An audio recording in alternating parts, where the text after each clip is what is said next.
May kapatid pala si Amara. Napatingin ako sa kaibigan ko na nakatutok sa kanyang cellphone. We, anong pangalan? Tanong naman ng isa habang nakangisi. Avanel May Valeria.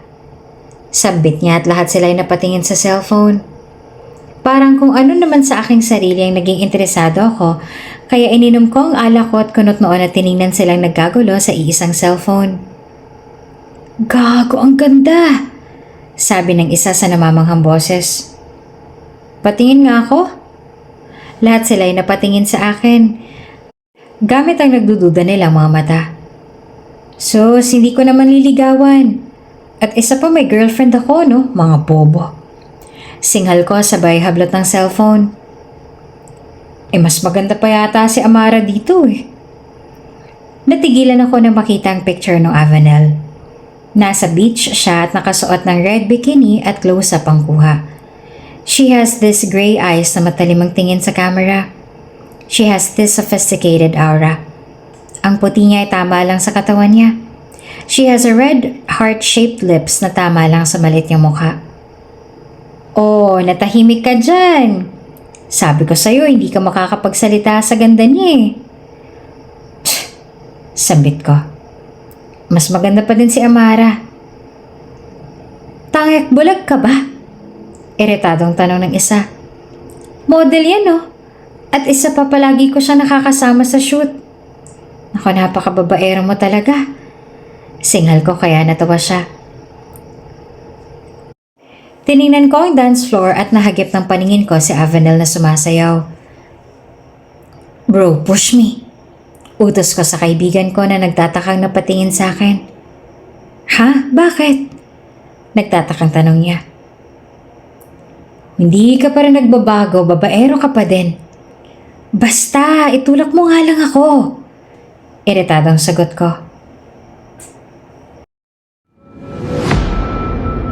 Kung bago ka pa lang sa channel na ito, Ate Jane TV, huwag kalimutang pindutin ang notification bell and subscribe button. Sana po hindi naman malaking abala sa inyo ang pagpindot ng subscribe button dahil ang kapalit po nito ay ang pagsuporta para makapag-produce ng mga libreng stories sa mga channels ni Ate Jane. Maraming salamat!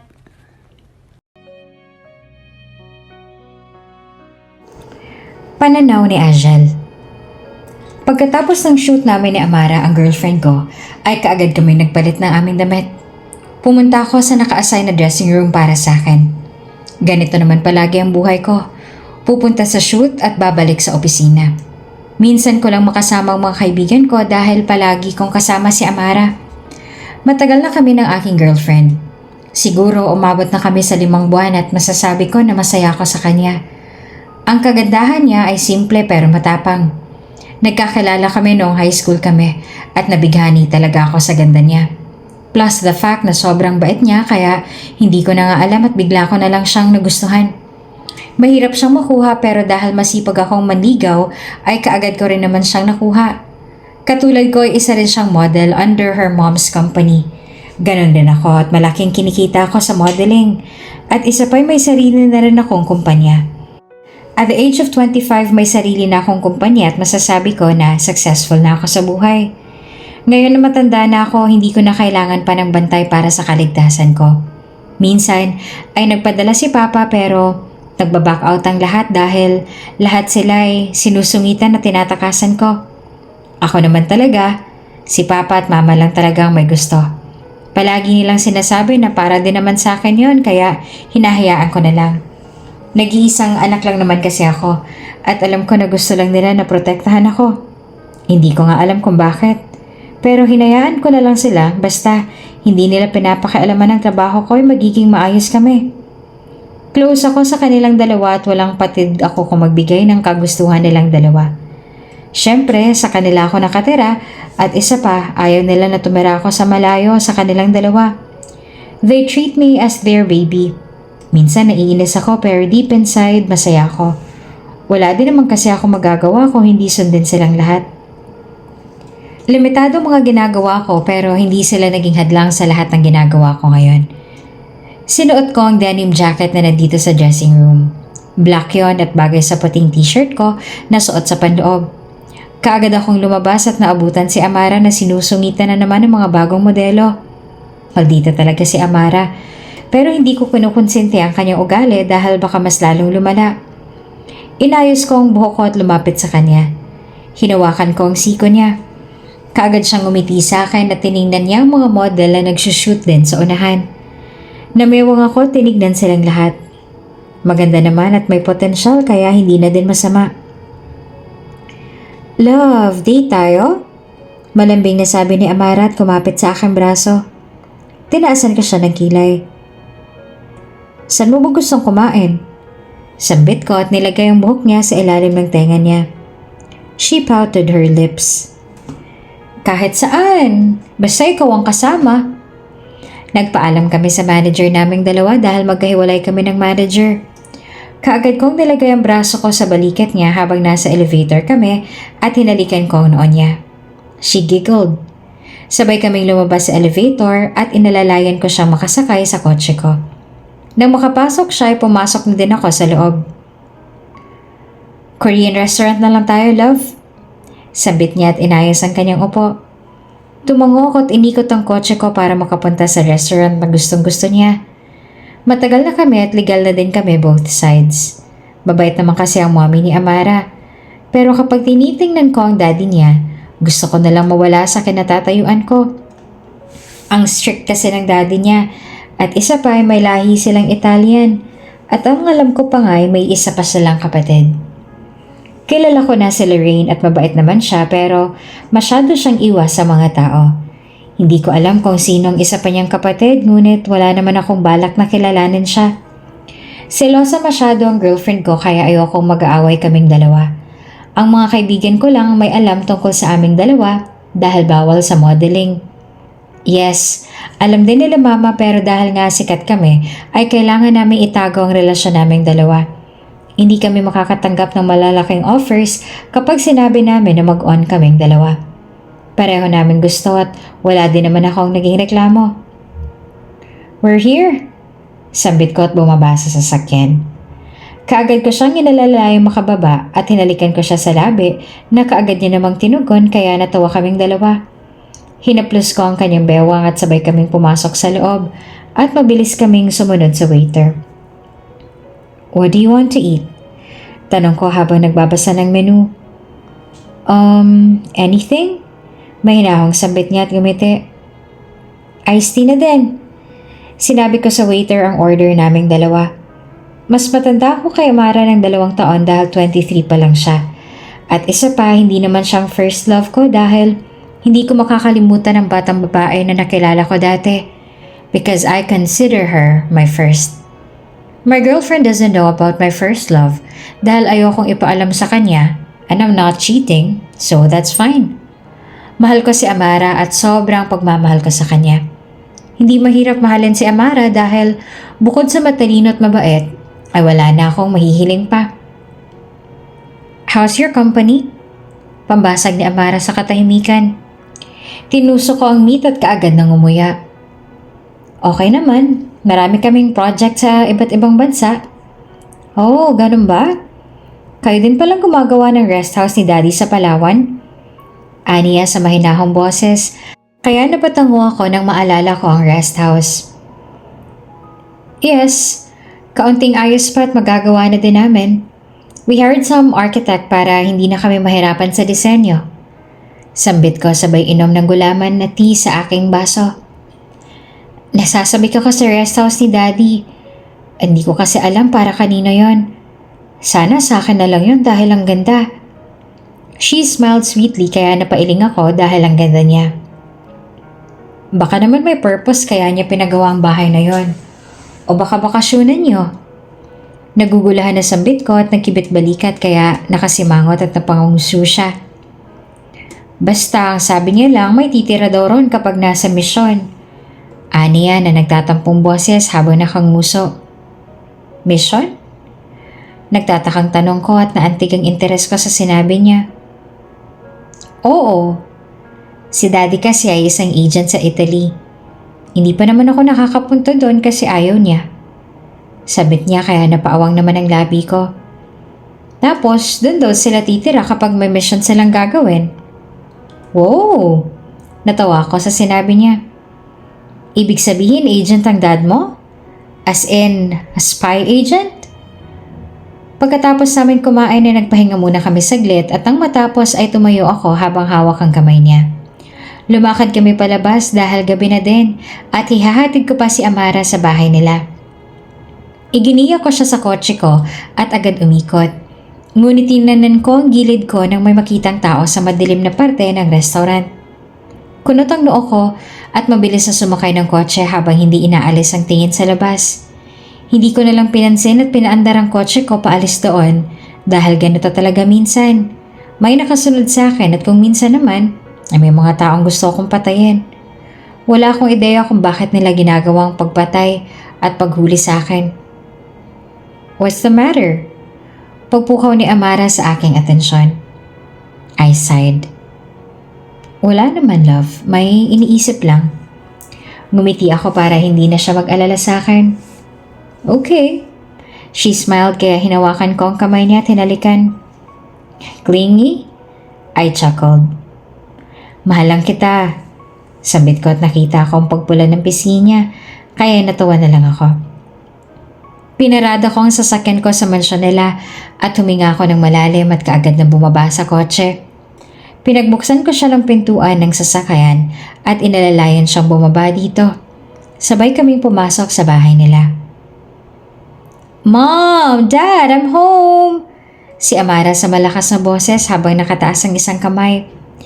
Naabutan naman sila sa sala habang ang daddy niya naman ay may kausap sa phone. Humalik siya dito. Si Lorraine as usual ay nasa upuan at gumuguhit na naman at pansin ko na hindi siya close sa mommy at kay Amara.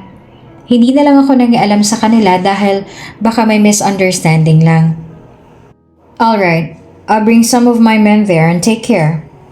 Malambing na sambit ng daddy ni Amara kaya nangunot ang noo ko. No, I won't be mad. Basta mag-ingat ka dyan. Nakita ko naman ang pagsimangot ni Amara kaya tumingin sa amin ang daddy niya kaya tumango ako at bahagyang yumuko bilang paggalang. Umupo kami sa sofa at tahimik akong nakinig sa usapan nilang dalawa. Dad, sabit ng kapatid ni Amara kaya napatingin ang senyor sa kanya. Akyat lang ako sa kwarto. Dapat lang na umakyat ka because you don't belong here. Masungit na sabit naman ni Amara kaya pinisil ko ang kamay niya. I'm just telling the truth here because she doesn't belong in this family. Amara! Nagbabanta ang boses ni Tito habang nakatingin kay Amara na nakasimangot. Nakita akong paghinga ng malalim ni Lorraine at nakita akong nangilid ang luha sa mga mata niya. Kaagad siyang tumalikod habang dala ang gamit niya at umakyat sa itaas. Tiningnan ko ng masama si Amara kaya natahimik siya at napanguso. I already told you, Amara. Stop insulting your sister. Malamig na sambit ni Tito kaya nangilabot ako sa tono ng kanyang boses. Dad, I'm great at modeling. Pag-iiba ng usapan ni Amara kaya napabuntong hininga si Tito at napailing. Alam mong kapag nalaman niyang ginagawa mo, ikaw din ang lagot sa kanya. Si Tito sa seryosong boses. Dad, palagi na lang ba sila? Sabit ni Amara sa iritadong boses. Wala naman silang silbi sa pamilyang to. Amara! Pagtawag ko sa nagbabantang boses habang mariin ang tingin sa kanya. Napailing na lang si Tito sa kanya at umayos ng upo kaya nakinig na lang ako sa usapan nilang dalawa. Masaya na ulit ang mukha ni Amara nang mag-usap sila ng daddy niya at nang matapos ang usapan ay kaagad na ako nagpaalam sa kanilang dalawa. Yumuko muna ako at kaagad na lumabas ng bahay nila. Nahiwagaan ako sa nabanggit na pangalan ni Tito at hindi na maalis sa utak ko. Sino kaya si Avanel? Pananaw ni Avanel. I took a deep breath because I'm here on my mission in Italy and I'm the one who's in charge. I have to look for the drug lord here and we have a lead on his whereabouts. I am wearing my black turtleneck long sleeve and a black skinny jeans. Nakasuot din ako ng earpiece. Matagal na akong hindi nakakauwi sa Pinas dahil sa mga misyong dapat kong gawin. Natuto lang ako magtagalog dahil kay mommy dahil purong Pilipino siya, habang si daddy naman ay half Italian, half Filipino. Matagal nang patay si mommy noong bata pa lang ako. Malaki naman ang pagsisisi ko nang dahil sa akin na wala siya. She did her best just to protect me at the car accident. May nagtanggal ng preno sa sasakyan namin. At isa pa, hindi ko inaasahan yon. At nangyari na nga. Mas galit ako at umuwi ng Italy at doon ay nasanay na ako sa makamundong pakikipaglaban at tumira ako doon ng ilang taon. Nagalit din ako kay daddy dahil ilang taon na lang nakakalipas ay nag-asawa na ulit siya. Ang bilis niyang kalimutan ng nanay ko samantalang kami ng kakambal ko ay hindi makalimutan si mommy. It's been a year but my anger didn't vanish dahil galit ako sa lahat at pakiramdam ko ay pinaglalaroan ako ng mundo. They're right. Patas ang mundo. Ang mga tao lang hindi. Nagpakasal sila pero hindi ako umattend doon. Kahit pa dito din sa Italy yun ginanap. Ayoko makitang kinakasal siya sa ibang babae. Si mommy lang ang kailangan ko. Kahit napaka-imposible, ayun lang ang hiling ko. Kami lang ni Lorraine ang magkasangga sa lahat. She's 25 and so I am. Mas matanda lang ako sa kanya ng ilang minuto. Hindi kami magkasundo ng bagong asawa ni daddy at ang anak niya. I never considered them as my family. Never in my entire life. Kahit ano pang pagsuyo ang gawin ng daddy ko, hindi niya ako madadala. Manhid na ako at walang pakiramdam. Itinoon ko ang atensyon ko sa modeling at sa pagiging superior spy agent. Uuwi lang ako kapag inutos na sa akin ni daddy. Hindi naman ako uuwi kung dahil lang sa kapatid ko na si Lorraine. Hindi ko na nga alam kung maayos lang ba siya doon at kung anong ginagawa niya.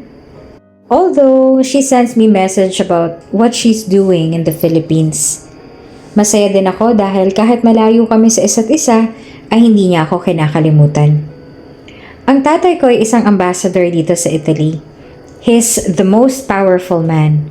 We have a business and some of the malls here in Italy ay pagmamayari ko. Uuwi na din ako pag natapos ko ang mission ko dito and I will look after Lorraine. Hindi ko hahayaang pati siya ay away-awayin lang ng dalawang taong kinaiinisan ko. Wala na silang nagawang tama sa buhay ko. Dahil lahat ng gamit na meron ako at ang mga ari-arian ko ay gusto nilang kunin. Pinaghirapan yun ng mommy ko at hindi nila yun pwedeng galawin. Gusto nilang magbukod kami ng kapatid ko. Ngunit hindi naman sila nakakasagot kapag ako ang nagsasalita. Ang lupang kinatatayuan ng bahay namin ay kay mommy. Hindi ko yung pinababayaan at pinatayuan ko ng garden na pangarap ni mommy. Hindi sila makaangal na mag-ina dahil nakikitara lang sila. Go to the right. I heard a voice in my earpiece. I am here in a large yacht to find the drugs that are located here in the yacht. Kailangan naman makita yon bago maglagay ng mga bomba sa paligid. And when the bomb explodes, everything will vanish and we have to be very careful when it comes to the mission. I turned right at kaagad na nagtago na makita ang mga armadong lalaki na nag-uusap gamit ang salitang Italiano. Naiintindihan ko sila at kaming dalawa ni Lorraine ay bihasa sa pagsasalita ng ganoon. Pinanood ko sila at dahan-dahan kong nilapag ang bomba sa gilid habang hindi inaalis ang tingin sa kanilang lahat. That's the right bomb and their head will be in bloom. I heard him chuckle on the line. I shook my head at napamura ng may matapakan kaya lahat sila'y napatingin sa akin. I heard some gunshots kaya nagtago ako sa pader at inihanda ang baril ko. Ethan assisted me kaya gumulong ako at nakipagbarilan sa kanila. Nakatali ang ash gray kong buhok kaya hindi ako nahihirapan sa pag-asinta sa kanilang lahat. Napatingin ako sa likod at nakita ang ilang kalalakihan. They're in my direction, ready to beat me up. Yumuko ako at kaagad na sinalagang katawan ko sa kanila. Habang ang isa ay sinuntok ko sa mukha, mabuti na lang at sanay na ako sa ganito. I give the man an upper kick and uppercut on the other man. Get her! Sigaw ng kung sino. At doon ako tumalon patalikod at pinuputukan silang lahat. Sinalag ng braso ko sa ambang suntok. Paatras ako ng paatras at ang makakuha ng tamang tiyempo ay tumalon ako at sinipa sa tiyan ng isa. Tinukod ko ang dalawang palad ko sa sahig at gamit ang dalawa kong paa ay sinipa ako sa dibdib ang isa na natumba sa harapan ko. I burst some air to freshen me. Nakapalibot sila sa akin, kaya matalim ang mata ko na nakatitig sa kanilang lahat. Sabay-sabay silang sumugod sa akin at napamura ako at sa isip ko, inilabas ang isang kutsilyo sa boots na meron ako. Assist me! Seryosong sambit ko sa kabilang linya. Pinatid ko ang dalawa at dinamba sa ulo ang dalawang nasa gilid ko. Nanginginig kong sinipa ang dalawa sa batok at kaagad silang natumba. Hinihingal ako nang harapin silang lahat dahil marami pala sila. Narinig ko ang kalabog kung saan at nakita ko ang katim ko na nakikipaglaban na. Pumihit ako paharap at sinuntok sa batok ang dalawa. Sa akin sila napunta kaya hindi ko napigilan na barin sila sa tiyan at pagsusuntukin sila. We have 10 seconds left kaya tinaas ko ng mga kamay ko sa mga kasama ko. Lumapit ako sa railings habang nakangisi sa kanilang lahat at sabay-sabay kaming tumalon sa jet ski na nakaabang sa amin sa ibaba. Inayos ko ang upo ko at pinaandar ang jet ski. Kaagad na sumabog ang yate kaya ngumisi ako at pinaandar ang jet ski papalayo. Ang mga kasama ko ay naghiyawan sa tuwa. Kaya ay napailing ako at pinarada ang jet ski sa malayo at hinubad ang tali ng aking buhok. Good job, guys! Mahinahong sabit ko at tumango sa kanila. Tumango naman sila sa akin. Ang hangin ay nanunuot sa kalamnan ko kaya kaagad kaming pumunta sa sasakyan na nag-aabang sa amin. Papunta kami sa headquarters namin dito sa Italy. Kaagad kong tinanggal ang earpiece. Hinayaan kong nakadugay ang mahaba akong buhok. Our director will be proud of us, sambit ni Carlo, half German. Nakadekwatro ako at inalis ang mga kutsilyo na nasa hita ko at ang baril na nasa boots ko. Hindi na ako nakinig sa kanila dahil si Daddy lang naman ang pinag-uusapan nilang lahat. My lady, are you alright? Ethan asked me while he's driving. Yeah. Sambit ko sa tinatamad na boses at walang gana na sumandal sa aking upuan. They respect me a lot and they even call me my lady because of my father. The Valeria here in Italy is the most powerful family. Successful and rich. Kaya ganyan ang turing nila sa akin. I have my butler here kaya hinayaan ko na lang. Ilang oras din ay nakarating na kami sa headquarters namin at kaagad akong bumaba. Pumasok kami sa loob at nakita akong abalang iba. I kept my straight face habang papunta sa meeting room namin. Umupo kaagad ako sa aking upuan at nakitang naghihintay na si Daddy sa screen na nasa unahan. Good morning everyone, si Daddy sa malamig na boses. Most of them are English and Italian ang salita. Pero sanay sila sa Ingles at kung minsan lang kami magsalita sa Italiano. We understand each other at may mga Pinay din na nagtatrabaho sa amin, kaya they need to train more. Director! Sabay-sabay na sambit namin kaya tumingin siya sa akin at mabilis kong iniwas ang paningin ko. You did your best in beating the culprit. Your mission is successful and I would like to say congratulations to your team, Superior C. Malambig na sambit niya. Ang kanyang malamig na tingin ay napalitan ng lambot. This is our job, so we need to be successful. Kalmado ang sambit ko. We don't have the right to disappoint you. He nodded his head. This is your last mission for now, and I want all of you to rest and study the rest of all of your missions. Give me a report on this everyday mission. Seryosong sambit niya. And I want all of you to be more unbeatable in every field. Yes, Director. Sabay-sabay na sambit namin habang nakataas ang kanang kamay. This is my job. This is my life. And I won't get tired doing my passion. This is for my mom and for her hard work for taking care of us. Samantala, pananaw naman ni Angel. Umaga pa lang nandito na ako sa sarili kong kumpanya dahil madami akong kailangan gawin at isa pa ay maraming nakapilang project sa iba't ibang client. Nakapagtapos ako sa pag-aaral sa ibang bansa dahil sa utos na din ni Daddy, kaya doon ako nag-aral at nakapagtapos ng may mataas na honorary degree. May itatayo kaming building na galing sa mga Santos and they need a professional engineer kaya kaming tinawagan nila. Ang gusto nila ay 3-story building para sa iba't ibang pagkain at isa pa na magaling na chef ang mga Santos, lalo na ang anak nilang babae. Kaya kailangan naming galingan para hindi naman sila mabigo. Ang guest house si Mr. Valeria ay ginagawa pa din namin at kaunting ayos lang sa interior magiging okay na din ang buong bahay dahil pinalagyan niya hanggang 3 palapag para sa anak niya. Hindi ko alam kung sino doon sa kanilang dalawa at wala din akong balak magtanong kay Amara. Nag-away kami dahil sa nangyari kagabi sa bahay nila at hindi ko talaga nagustuhan ang ginawa niya. Lorraine is like my sister at nakasama ko na din siya sa isang project dahil kilala siyang architect sa buong bansa. Hindi ako pinapansin ni Amara at ganun din ako. Kahit kausapin ko siya ay mas lalo lang siyang nagagalit. At kapag galit siya, she will hang out with her friends at the bar at wala din siyang text sa akin kahit ilang tawag na ako sa kanya.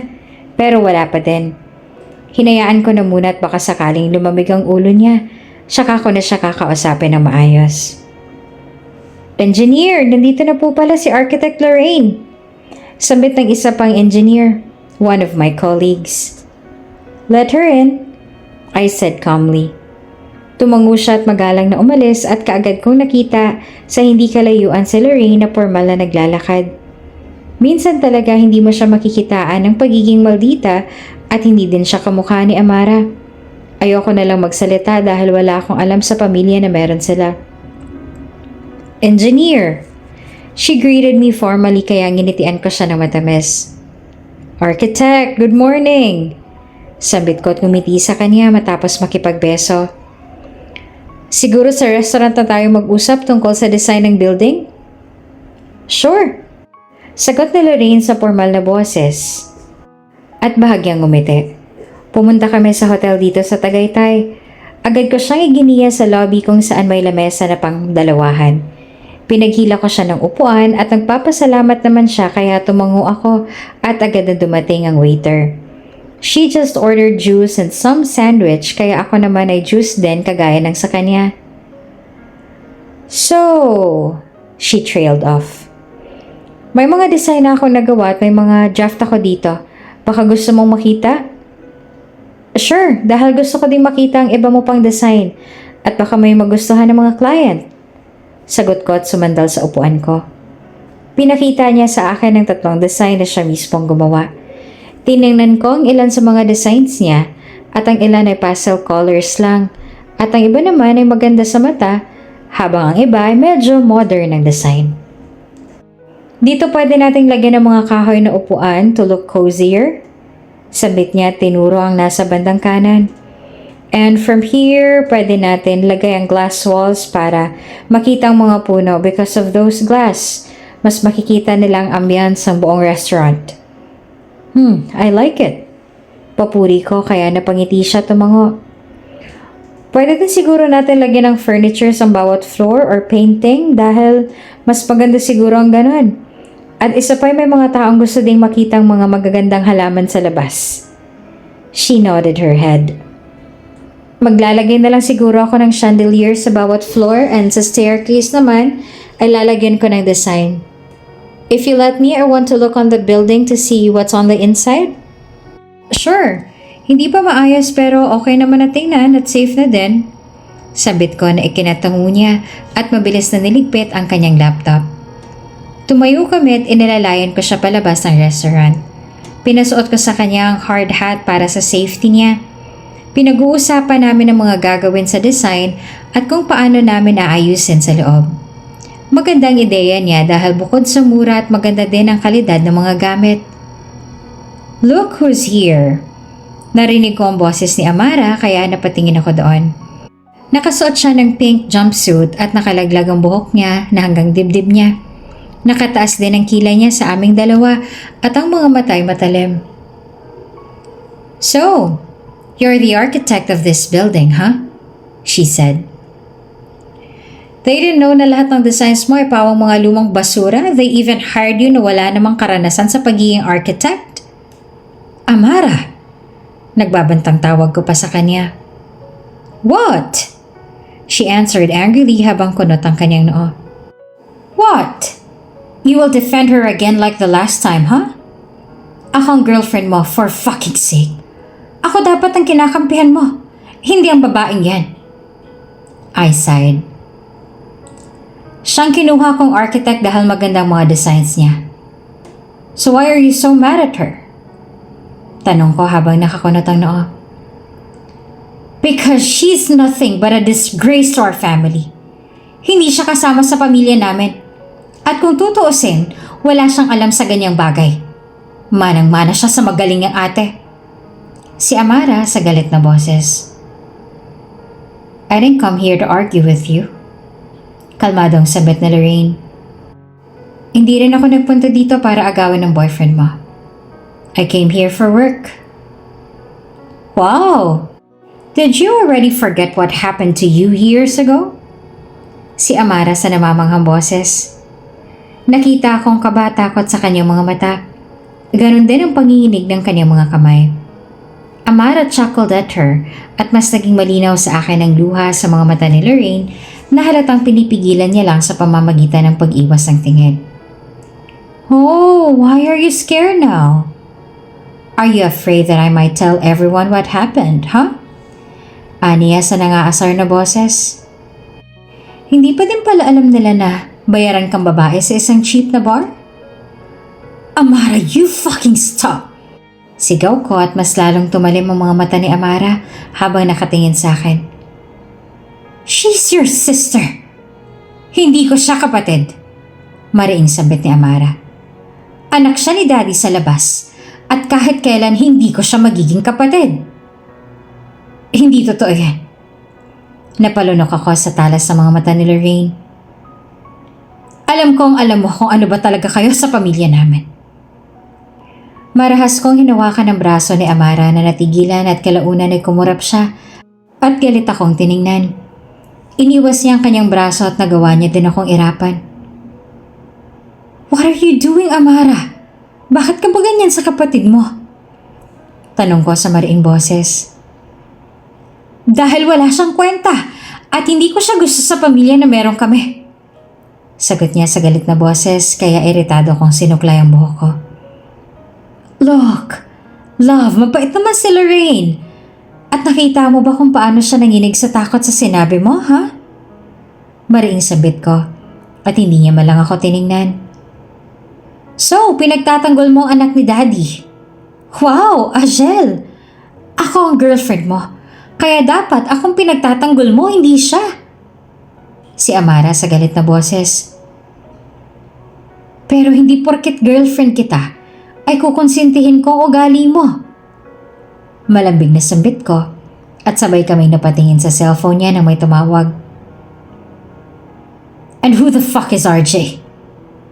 Naging madilim ang mukha ko at nakita kong umiwas siya ng tingin at pinatay ang tawag. Who's that? Nothing. He's my friend. And he's part of my modeling circle. Nauutal na sambit niya. Kaya pinanliitan ko siya ng mata dahil hindi ako naniniwala sa mga sinasabi niya. I have to go at mamaya na lang tayo mag-usap. May gagawin pa ako. Huminga ako ng malalim and I need to talk to Lorraine.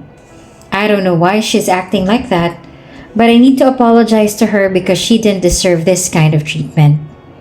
Hindi ko na siya nakita at ang sabi na lang sa akin ay umuwi na daw at sinabing bukas na lang babalik. Ipinagpatuloy kong pag-aasikaso sa building na inaayos namin at hindi rin nagtagal ay tumawag ang kaibigan kong si Paul na inaaya akong pumunta sa bar. Dinala ko ang hard hat ko at nagpaalam sa mga tauhan ko. Ang manager ay nandyan naman kaya hindi na ako nag-alala pa. Sumakay ako sa kotse ko at kaagad na pinaandar papunta sa bar. Tahimik ako nagmamaneho hanggang sa may dalawang motor sa magkabilang gilid ko. Nagulat ako nang lagyan nila ng dugo ang kotse ko. Kaya kaagad akong promeno sa kaba. Mahigpit ang hawak ko sa manibela nang ikalat nilang dugo sa buong kotse ko. The hell? Gulat na sambit ko. Hindi pa sila nakontento at pinaulanan pa ng balang sa sasakyan ko. Kaya kaagad na binalot ng kaba ang buong sistema ko. Dad? Mahinang sambit ko habang mahigpit ang kapit sa manibela. Yes, son, are you okay? Nag-aalalang tanong niya. Dad, help me. Mahinang sambit ko. There's someone who wanna kill me. Papunta na mga tao ko kung nasan ka. Malamig na sambit niya. Stay on your track, Kajal. They're on their way. Pinikit ko ang mata ko dahil natatakot ako sa pwedeng mangyari sa akin sa loob ng kotse ko. At mas lalong lumakas ang pagkatok sa kotse ko kaya naikuyom ko na lang ang kamao ko sa galit. Lumabas ka dyan! Sigaw sa labas at nangilabot ako sa lamig ng boses niya.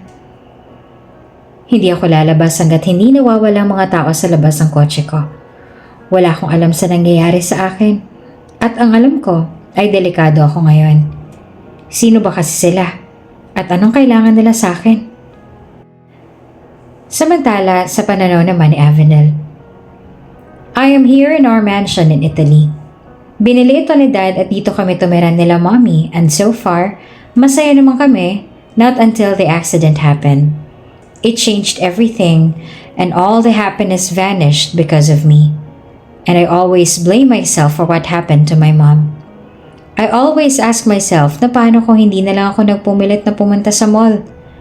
Paano kung hindi na lang kami umalis ni Mommy para bumili ng laruan ko sa mall? Buhay pa kaya siya ngayon? Masaya siguro kami ngayon kung hindi ko lang pinairal ang katigasan ng ulo ko. My dad never blamed me but I always blame myself kung bakit namatay ang mommy ko. Siguro malupit talagang tadhana para gawin ang mga bagay na hindi ko gusto. Ganun na ba ako kasama? All I want is a good and happy family. But I guess I failed to have one. In my entire life, I never confronted Dad for having another family, and I chose to keep quiet on the side, wishing that Mom is still alive. Ayoko makikasal si Dad sa ibang babae pero wala akong magagawa. Siguro nga selfish ako, pero yun talaga ang gusto ko. Ang buo kami. When my mom died, nagbago na si Daddy. Lahat ng mga pinapagawa niya sa akin ay buwis buhay. Siyang may kasalanan kung bakit ako ganito. Too far from the young and innocent Avenel. He did this all and changed me, but I always saw him cry. At my mom's funeral, he always cry and that's the most painful scene I have ever watched. Huminga ako ng malalim dahil kanina pa ako nakatitig sa kisame ng room ko. Kakatapos lang sa isa kong misyon at gabi na dito. Wala akong ganang lumabas ng room ko. Napagod kasi ako sa araw na ito. Sumaybay pa ang hindi pa tumatawag na kapatid ko. Hindi ko malang siya makamusta dahil sa sobrang busy ko. Bukod sa kapatid ko ay namimiss ko na din ang mga kaibigan ko. Sila Donna, Hasmin at Mariel ang mga kaibigan ko. Namin ang kapatid ko. Mababait sila at may mabubuting puso. Ilang taon na kaming magkakilala at hanggang ngayon ay hindi pa din nila alam ang trabaho ko. Kung pwede ko nga lang sabihin sa kanilang mga ginagawa ko ay matagal ko nang sinabi. One rule in our organization is never tell anyone kung ano ang trabaho namin. Isa yon sa ipinagbabawal ni Daddy. Ang hindi sabihin sa iba ang mga palakad namin. Napabalikwas ako ng higa nang tumunog ang cellphone ko. Marahil siguro nakatulog ako sa sobrang pag-iisip. Hello? Inaantok na sambit ko sa kabilang linya. Ate, mabilis ako napaupo nang marinig ko ang boses ng kakambal ko. Ate, umuwi ka na dito. What happened to you? Bakit ka umiiyak? Tanong ko habang nakakunot ang noo. Ate, nandito ako sa ospital. Aniya kaya doon ako napatayo sa gulat. Umuwi ka na dito, please. Ano? Gulat na tanong ko. Bakit? Ano bang nangyari? Bakit nasa ospital ka? Si Amara, ate. Nauutal na sambit niya, kaya napakuyom na lang ang kamao ko sa galit. Isiniwalat niya sa lahat at pinahiya ako. Yung nangyari years ago. Natatakot ako, ate. That's our secret about 2 years ago. Matagal na naming sikreto yon. Kahit ang buong angkan. Walang gustong mangyari yon dahil biktima din ang kapatid ko at na-trauma ng gusto sa Lorraine ng dahil doon. Pinagamot namin siya at halos mabaliw ako sa kalagayan niya. Napakatagal na noon ngunit dahil kay Amara ay naaalala ko na naman ang nangyari ilang taon ang nakalipas. I sighed. Sinong kasama mo dyan? Kalmadong tanong ko. Wala, ate. Mahinang sambit niya. Umuwi ka na, ate, please. Napakagat ako sa labi at iniisip ko may gagawin pa ba ako sa araw na ito. Huminga ako ng malalim at pumayag sa gusto niya at sinabing uuwi ako, kaya naman naramdaman kong tuwang-tuwa siya. Nagdala lang ako ng duffel bag dahil andon ang mga gamit ko sa mansyon. Nagbihis ako ng black pants, isang sando na puti at pinatungan ko ng itim na leather jacket.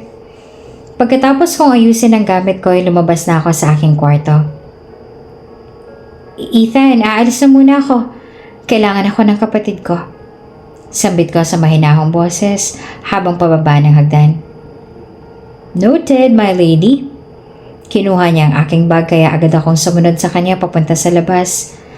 Kaagad akong sumakay sa kotse at sa loob ko ay nagagalit na naman ako. Hindi pa sana ako uuwi kung hindi lang dahil sa kapatid ko. Ayoko makita ang bagong pamilya ni Dad dahil mas lalo lang ako nagagalit sa kanya.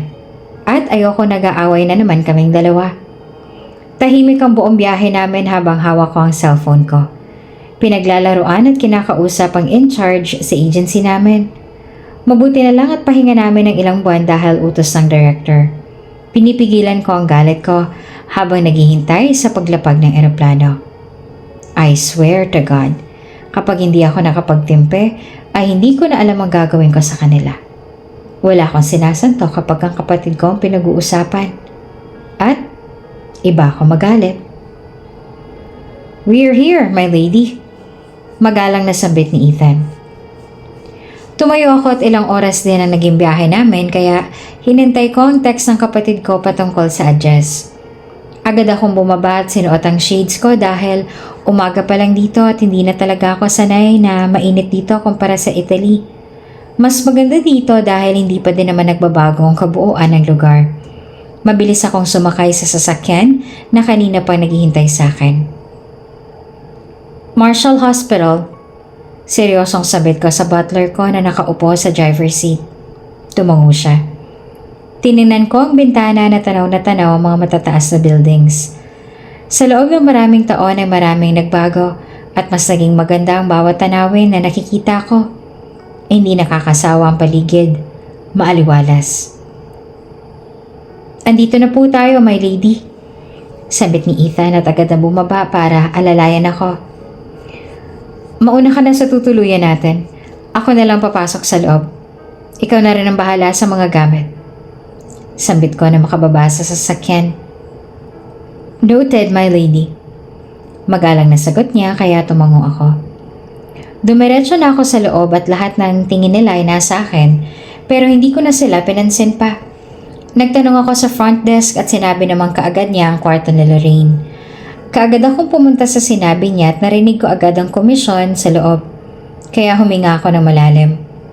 Kumatok muna ako at marahang binuksan ang pintuan. At lahat sila ay nagulat nang makita ako. Si Daddy napatayo pa sa kanyang kinauupuan at nandito din ang dahilan kung bakit nasa ospital ang kapatid ko. Anak! Gulat na tawag ni Daddy at niyakap ako. Hindi ka nagsabing uuwi ka. Sana'y pinasundo kita. It's okay, Dad. Hindi din naman ako magtatagal dito. Ngumiti ako ng maliit at tinapik ang balikat niya. I'm here dahil kailangan ako ng kapatid ko. Pumunta ako kay Lorraine na nakatingin sa akin pagkasabi ko niyon. Niyakap ko siya at niyakap niya din ako pabalik habang umiiyak. Pinakalma ko muna siya at tiningnan ang lagay niya kung may sakit ba siya o wala. What happened to you? Seryosong tanong ko. Yumuko siya habang nanginginig ang mga kamay, kaya tumingin ako kay na Amara at sa ina nito na nandito rin. Matalim ang tingin ko sa kanilang dalawa at nilapitan si Amara, na ngayon ay nakataas ang kilay sa akin, pero bakas naman ang kaba-takot sa kanyang mga mata. What did you do? Tanong ko sa mariing na boses. Avanel, calm down. Dad warned me but I ignored him. Wala akong ginawa sa kanya. Si Amara na tumaas agad ang boses at halatang iiyak na naman. Wala akong ginagawa sa kanya, Daddy! Leave this room. Sabit ko sa kanilang lahat habang nakayuko ang mga kamao. I said leave! Tiningnan ko si Amara na kumapit agad kay Daddy at inirapan niya ako bago lumabas ng kwarto. Nang makalabas sila ay agad akong huminga ng malalim at hinarap ang kapatid ko na nakayuko habang umiiyak. Lorraine, mahinahong sabi ko. Care to tell me what happened? She looked at me. Ate, I collapsed when I got home. Amara confronted me about what happened years ago and she threatened me na sasabihin niya sa lahat ng nangyari. Umiiyak na sabit niya. She did that? Nagtitimping tanong ko at tumayo siya habang hawak-hawak ang kamay ko. Ate, dito ka na lang, huwag ka nang umalis. Nakikiusap na sabit niya habang hawak ang kamay ko. Ayoko sa bahay, ate. Pakiramdam ko hindi ako belong sa kanila. Hindi nila ako tinuturing na pamilya at palagi nila ako pinagtatabuyan. Lalo na sila Amara. Lalong napuno ng galit ang puso ko sa nalaman ko.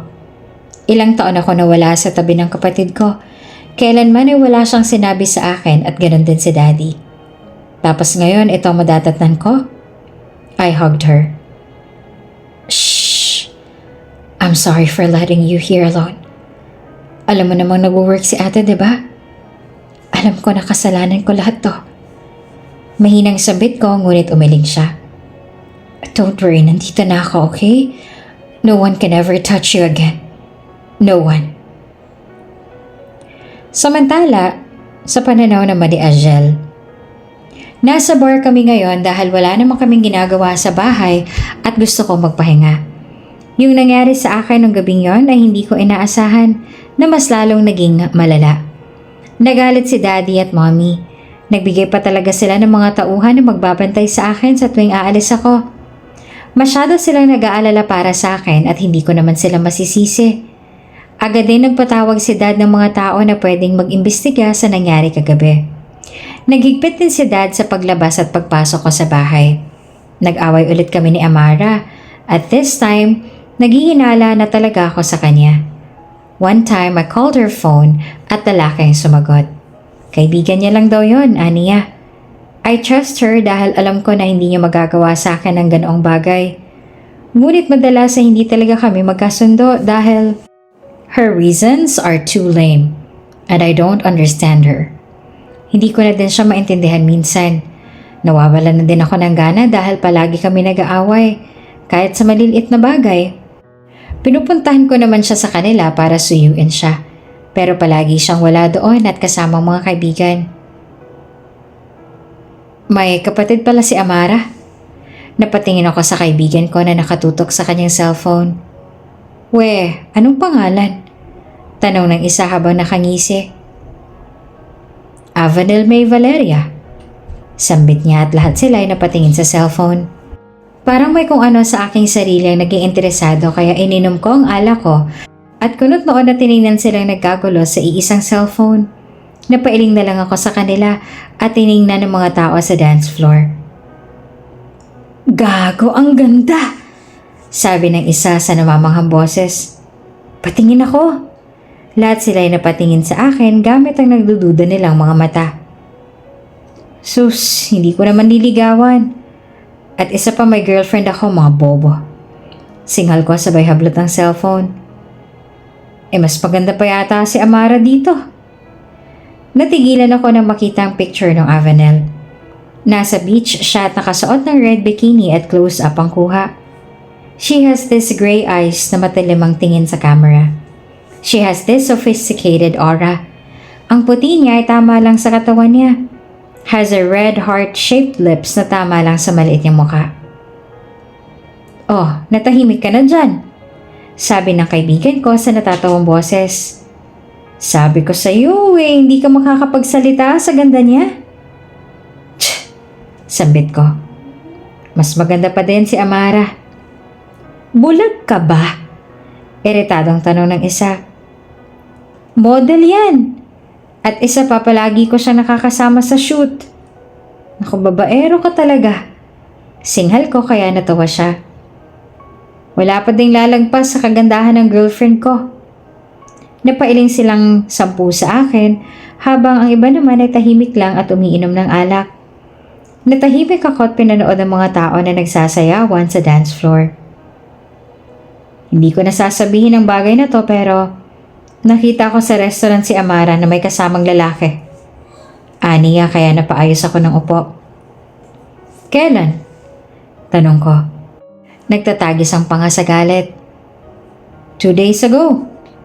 Ani at iniisip ko ang araw na yon dahil nagpaalam siya sa akin na may pupuntahan siya at kasama ang kanyang mga kaibigan. And they kissed. Lahat sila ay napatingin sa akin habang ako ay natulala na lamang sa kawalan. I knew it. May iba na siya. And she cheated on me. Fuck. Nagpaalam siya sa mga kaibigan ng kasama niya pero iba na palang kasama. Dude, okay lang yan. Pwede mong ilabas ang nararamdaman mo sa amin. Sabi ng isa kong kaibigan na baka sa mga mata ang pag-aalala. I shook my head. Matagal ko nang alam. Pero siguro naging bulag lang ako sa pagmamahal. I trusted her so much. Sambit ko at napayo ko dahil sa luhang nagbabadya sa aking mga mata. I'm sorry, dude. Hindi ko intensyon na sirain ang relasyon ninyo dahil ang akala ko ay alam mo na. Umiling na lang ako at napangiti. I should be thankful dahil sinabi mo sa akin. At ngayon, alam ko na ng totoo. Sambit ko at uminom ng alak. Kinuha ko ang cellphone ko at tinipa ang number ni Amara. Ilang ring pang hinintay ko bago niya sagutin, ngunit iba na naman ang sumagot. I smiled bitterly. Sino ka ba? Boyfriend to ni Amara. Pwede ba wag ka nang mangulit? Naiinis sa sambit ng nasa kabilang linya. Gusto ko matawa dahil girlfriend ko ang babaeng kasama niya. Where's Amara? I need to talk to her. Mahinahong sambit ko at napansin kong natahimik ang mga kaibigan ko. Love, sorry, may ginawa lang ako. Bakit? Anong sasabihin mo? Malambing na saad niya at gusto kong tumawa ng malakas at sigawan siya. Let's break up. Narinig ko ang singhapan ng mga kasama ko ngunit kalmado lamang akong sumandal sa sofa. What? She said panicking, and that made me smile even more. No! Angel, I will explain, okay? Friend ko lang si RJ. Palagi kong kasama ang mga kaibigan ko sa modeling and he's part of it. I don't want to hear your fucking explanation. Seryosong sabit ko. Let's break up, and that's all. Dagdag ko pa at binaba ang tawag bago pa magbarang lalamunan ko. I hate cheaters at hindi ko kayang makisama sa isang manloloko na walang ginawa kundi maglihim sa akin. All my life, minahal ko siya. Lahat iniwasan ko. Tapos anong isusukli niya sa akin? Sakit? Let's get wasted! Sigaw ko at uminom ng alak kaya napailing sila sa akin. Habang umiinom kami, sabay-sabay na natigilan ng mga kaibigan ko at parang giraffe na napatingin sa entrance kaya napatingin din ako doon. Isang babae ang pumasok sa bar at sa unang tingin ko pa lamang ay mayaman na because she walks elegantly. Si Avanel! Sabi ng isa kong kasama sa natatarantang boses at nagtulakan na silang lahat sa harapan ko. Tiningnan ko kung totoo nga ngunit nang makumpirma ko na siya nga ay natigilan ako at sinundan siya ng tingin. She's wearing a black fitted dress na may slit sa kaliwang hita niya and she's hot on her killer heels. Ang ganda niya. Makinis, maputi, at higit sa lahat, ang sexy. What the fuck, Hazel? Ano bang iniisip mo? Kasama niya ang mga kaibigan niya pati na din ang kapatid niyang si Lorraine na ngayon ko lang napansin dahil sa pagkakahawig nilang dalawa. Pero mas maganda ang feature ng Avanel kesa kay Lorraine. Sabi sa inyo maganda si Avanel eh. Sabi ng kaibigan ko sa mayabang na boses. Tingnan mo, lahat kayo nakatingin sa kanya. Napailing na lang ako dahil hindi maalis ang paningin ko sa kanya at nabulunan ako nang tumingin siya sa banda namin. Lahat ng nainom ko ay napunta sa ilong ko. Nakakahiya. Nagkatitigan pa kami ng ilang segundo at para akong kakapusin ng hininga habang nakatingin sa kanyang umiinom ng alak habang nakatitig sa akin. Huy gago pre, sa'yo nakatingin, sabi ng kaibigan ko sa iritadong boses. Gwapo kasi ako, nakangising sagot ko.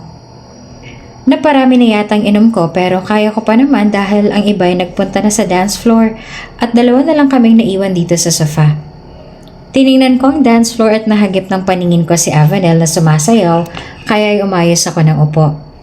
Nangunot ang noo ko nang may sumayaw sa likod niya at hinayaan niya lang. Malapit lang sila sa amin kaya kitang-kita ko silang lahat. Biglang nagtama na naman ang paningin naming dalawa. Kagaya kanina, sumasayaw pa din siya habang nakatingin sa akin. I licked my lower lip at napahawak sa aking panga. Nawala lang siya nang may humarang kaya napasimangot ako at kaagad na napatayo nang makita akong hinawakan ng kanyang bewang. Hindi ko alam kung bakit ganito ako. Kung tutuusin ay broken-hearted ako pero itong inaatupag ko. What's wrong with me? Bro, push me. Utos ko sa kaibigan ko na nagtatakang napatingin sa akin. Ha? Bakit? Nagtatakang tanong niya at tiningnan ng kanina ko pang tinitingnan. Hoy, ang bilis mo namang kalimutan si Amara. Nako, hindi ka pa din nagbabago at babaero ka pa din. Tulak mo na nga lang ako. Iritadong sagot ko. Tinulak niya ako pero hindi agad ako nakabalanse kaya ay natamaan ko si Avanel at napahawak ako sa kanyang bewang at saka umayos ang tayo. Napahawak siya sa balikat ko at nagkatinginan kaming dalawa. Ang puso ko ay parang mawawala habang nakatingin sa mga mata niya. Gago ka, bakit mo ko tinulak? Muntik ko nang mabitawan ng babaeng hawak ko nang merong nagtulak sa akin. Hey, okay ka lang? Hindi ko pinansin ang lalaking nagwawala at tiningnan si Avanel na nakatingin sa akin. Hindi ko din napansin ang kamao na tumama sa aking mukha kaya inis ko din siyang sinuntok. Nagpalitan kami ng suntok nang umarang bigla sa gitna si Avanel. Muntik pa siyang suntukin ng lalaki ngunit mabilis siyang nahawakan ng kamao nito. Try me. Paghahamon ni Avanel sa matalim na mga matang nakatingin sa kanya. Now, this is really interesting. Samantala, sa pananaw naman ni Avanel.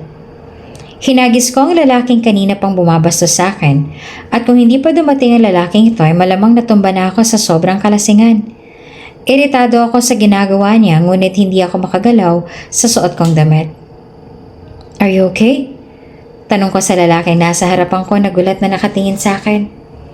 He has hooded jet black eyes, soft arched brow, a stubborn jaw, and a heavy lower lip. I think he's 6'4" tall at matipuno ang kanyang katawan. Marahil palagi itong nasa gym. I'm okay. Seryosong sagot niya tiningnan ang kabuuan ko. Ikaw, ayos ka lang ba? Mabilis akong tumangot na patingin sa sugat na nasa gilid ng kanyang labi. Bumuntong hininga ako at agad na tiningnan si Mariel na naiintindihan ang sinasabi ko. May sinabi sa akin si Lorraine sa salitang Italian. Napaatras ako dahil boyfriend pala ni Amara ang lalaking hawak ko ngayon. Nakita niya ang pag-atras ko pero kailangan ko pa rin gamutin ang sugat niya ng dahil sa akin. I will treat your wound. Mahinahong sabit ko. You don't have to. I'm okay. It's just a small wound. Don't worry. Saad naman niya. Hinila ko siya paupo sa sofa at tiningnan si Mariel. Huwag kang umisi-ngisi dyan. Kunin mo yung pinapakuha ko. Okay. Nangaasar na sambit niya at ginitian ako. Naupo na din ang mga kaibigan ko. Pagkatapos nito ay uuwi na din kami. Tiningnan ko mga nasa paligid namin at lahat pala sila ay lalaki. Kaya napalunok ako. Napapalibutan pala kami ng mga galing sa Mount Olympus. I sighed. Gamutin ko lang ang sugat niya, then after that ay uwi na tayo, Lorraine. Sambit ko sa kapatid ko. Take your time, ate. Nakangiting sagot niya at alam kong inaasar niya ako base sa ngiti niya. Dumating si Mariel dala ang medicine kit kaya agad kong hinanap ang mga kailangan ko para sa sugat. Kumuha ako ng cotton ball at betadine para sa sugat niya.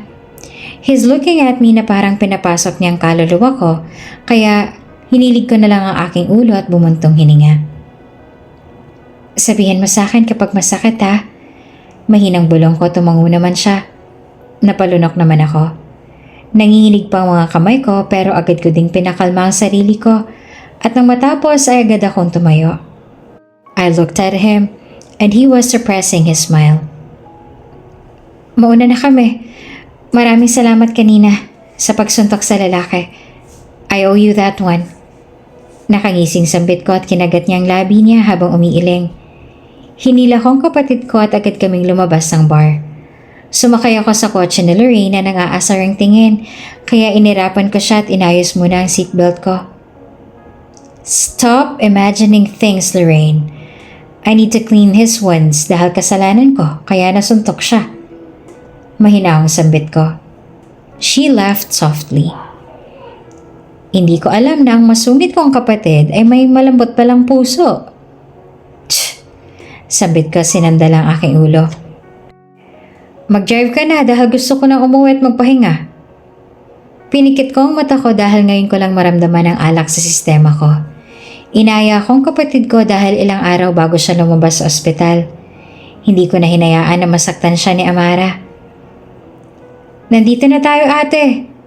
Tinanggal niya ang kanyang seatbelt at agad naman akong tumango. Tinanggal ko naman ang seatbelt sa katawan ko at lumabas na ng sasakyan. Sabay kami naglakad papasok sa bahay at naabutan namin si Amara na masama ang tingin sa amin ng kapatid ko. She slapped me. Ikaw, malandi ka. Akala mo ba hindi ko malalaman na nilalandi mo ang boyfriend ko? Hindi ako makagalaw dahil wala pa nakakagawa sa akin ang ginawa niya. Siya lang nagkaroon ng lakas ng loob na pagbuhatan ako ng kamay. What did you just say?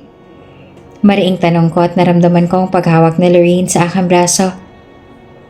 You bitch! Sino may sabi sa'yo na hawakan mo ang boyfriend ko? At maladi ka din ano? Kayong dalawa. Wala na kayo nagawang tama sa bahay na to. Sana hindi na lang kayo tumira dito. Si Amara sa malakas na boses. Ate, nakikiusap na tawag ni Lorraine.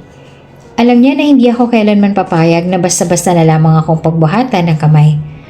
Marahas kong pinunasan ng dugo sa gilid ng labi ko. Baka nakakalimutan mong dito kami nakatira bago kayo dumating sa buhay namin. Huwag mo akong sisigawan, Amara, dahil wala ka namang alam sa nangyari. Galit na sambit ko. Hindi ako kailanman umagaw na hindi ko naman pagmamayari. Sinuntok lang kung sino ang boyfriend mo, kaya naman kailangan kong gamutin ang sugat niya. Dagdag ko. That's not a valid explanation. Malandi ka talaga. Pati ba naman ang boyfriend ko, ha? Mula nang dumating ka dito, wala ka nang nagawang tama. Lahat na lang inagaw mo sa akin. Si Amara at bigla akong sinugod na ikinagulat ko. Umatras ako at sakto ang pagbagsak niya sa sahig. At gano'n na lang ang gulat ko nang itulak ako ng kararating lang na si Daddy. Niyakap niya si Amara na agad na umiyak kaya napalunok ako at tinignan sila. And what is it again this time? Galit na tanong niya at hindi ako nakapagsalita kaagad. Dad! Sinampal niya ako tapos pinagtulungan nila akong dalawa. Lumuluhang sabit ni Amara kaya mas lalong naging matalim ang mga mata ni Daddy. Tinulak mo ako. Kaya ako nahulog sa sahig. Sinampal mo pa ako. Sinasabi ko lang naman, Dad, na layuan niya ang boyfriend ko. Tapos galit na din siya. That's not true. Si Lorraine sa galit na boses. Alam mo ang ginawa mo. Ikaw ang unang sumugod, hindi kami. Tumingin si Dad sa akin at baka sa mata niya ang pagkadismaya, kaya umiling siya at pinatayo si Amara na umiiyak na sa harapan. Nagpautos siya na kumuha ng yelo para sa binte at braso niya habang ako naman ay nakatayo lang at masikip ang dibdib dahil hindi niya malang tinanong kung maayos ako. Let's talk. Galit at mariing sambit niya. Hindi mo dapat ginawa sa kapatid mo yun. Alam mo naman ang ugali ni Amara. Ikaw ang nakakatanda at ikaw dapat ang nakakaintindi. Dad? Gulat na tanong ko.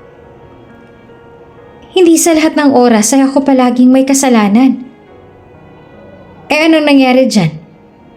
Napatingin siya sa gilid ng aking labi na may bakas pa ng dugo na galing sa sampal ng bruhang si Amara. Ayos lang ako, Dad. Alagaan mo na lang ang anak mo. Tinaas ko ang kamay ko at natawa. Ang sikip ng dibdib ko dahil itong unang beses na sinigawan niya ako tinulak. Kailanman hindi niya ako pinagbuhatan ng kamay. Ayaw na ayaw niya nakikita na may sugat ako o kahit kagat man lamang ng lamok. Pinunasan ko ang luha sa mga mata ko at dumiretso sa kwarto. Hindi alintana ang pagtawag niya sa akin dahil masyadong masikip ang dibdib ko. Pumasok ako sa kwarto at padarag na huminga sa kama at tumitig sa kisame. Tumayo ako at pumunta sa banyo. Gusto kong tunawin ang galit sa puso ko. Hinubad ko ang lahat ng saplot na meron ako at agad na umupo sa bathtub. Hinayaan kong mabasa ng tubig ang katawan ko.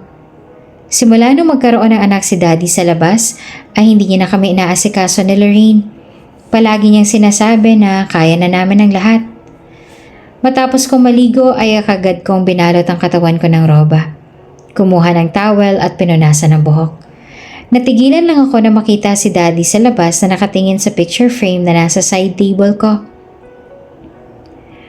Kung nandito kayo para sabihin na wag ko nang gawin ang ginawa ko kanina, pwede na kayong Avenel, sweetheart, I'm sorry.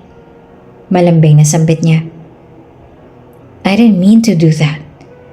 Nabigla lang ako sa nangyari kanina at alam ko nagkamali ako. I looked at him. Hindi na bata si Daddy dahil nakikita ko ng wrinkles niya sa sobrang stress niya kay Amara. Huminga ako ng malalim at niyakap siya ng mahigpit dahil silang tatlo na lang ang meron ako. It's okay, Dad. Mahinahong bulong ko. Alam ko namang hindi mo ginusto ang nangyari kanina at wala ka ding kasalanan. But mi amore, I know that you're still mad at me for replacing your mom in my heart. Sabit niya at hinaplos ang pisngi ko. But always remember that I loved your mom at hindi siya mawawala dito sa puso ko, anak. I smiled. Don't stress too much, Dad. Babalik ako sa opisina at ako mamamahala nun. Huwag niyo nang isipin ang trabaho. Ang isipin mo ay ang kalagayan mo. He hugged me. Mahal na mahal ko kayo ng kapatid mo. Sambit niya sabay halik sa noo ko. Samantala si Ajal naman. Ang sabi ni Daddy ay ngayon ko makikilalang bodyguard ko at hindi ko alam kung bakit kinakabahan ako. Mamayang gabi ko na makikilalang babaeng yon. At wala pa din akong ideya kung sino ba siya at ano bang kakayahan niya bilang bodyguard. Kasama ko mga kaibigan kong siraulo dahil naiinip ako. Pagkatapos naming mag-usap ay kumain kami sa labas at nag-ambagan kami. Dahil lahat ng kasama ko ay kuripot. Bumili kami ng barbecues at beer dahil nasanay ako na pagkatapos ng trabaho namin ay diretso kami dito sa tindahan. I need to go. My dad texted me to go home dahil nandyan na raw ang bodyguard ko. Sambit ko at agad na tumayo. Sabihan mo kami tol kung maganda ha? Sambit pa ng isa. Sabihin mo kung sexy. Saad naman ng isa. Tinaas ko ang gitnang daliri at agad na sumakay sa kotse ko na nasa tabi lang. Tinapik-tapik ko ang hita ko habang nagmamaneho pa uwi sa bahay namin. Kinakabahan ako na hindi ko maintindihan at parang may kung ano sa tiyan ko ang nagkakagulo. Ano kayang itsura niya? Can she handle me kaya? Baka naman isang araw ay umalis na sa bahay namin dahil hindi ako kayang bantayan. Pinarada ko ang sasakyan ko sa garahe namin at agad akong bumaba. Nangunot ang noo ko nang may nakitang motor na itim sa gilid ng bahay. Tiningnan ko yon dahil maganda ang klase. Malaki at alagang-alaga ng may-ari. Nilagpasan ko ang motor at kaagad na dumiretso papasok sa bahay. Nakita ko si Senyor kaya agad akong humalik kay Mommy na nakangiti. Tumango ako kay Daddy at napatingin sa babaeng nakatalikod sa aking harapan habang hawak-hawak ang kanyang bewang. Dahan-dahang humarap ang babae sa aking harapan at ganoon na lamang ang gulat ko nang makita ko kung sino ang babaeng magbabantay sa akin. This is Avenel May Valeria at siya ang magiging bodyguard mo. She has a soft arched brow, a charcoal closed eye set, ash gray soft waves, and a pointed nose. She has soft cupid bow lips and a curvy body. Nakita ko din ang pulang rosas na nasa kanyang pulso at ang kanyang suot ay bagay na bagay sa kanya. Masyado siyang perpekto sa aking paningin. Kung titingnan ay hanggang leeg ko lang siya. Kumalabog ang aking puso na magagat ako ng tingin sa kanya at nakitang titig na titig siya sa aking mga mata. Parang may kabayang naghabulan sa aking dibdib.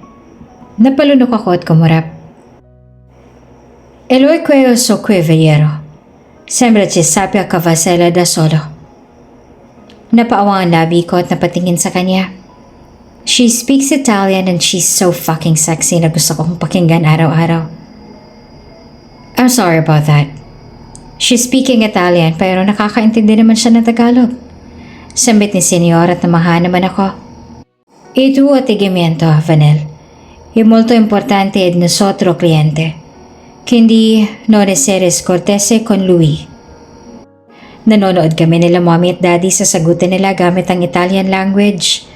Nang matapos sila ay kagad silang tumingin sa amin at tumikim si Senyor at formal kaming hinarap.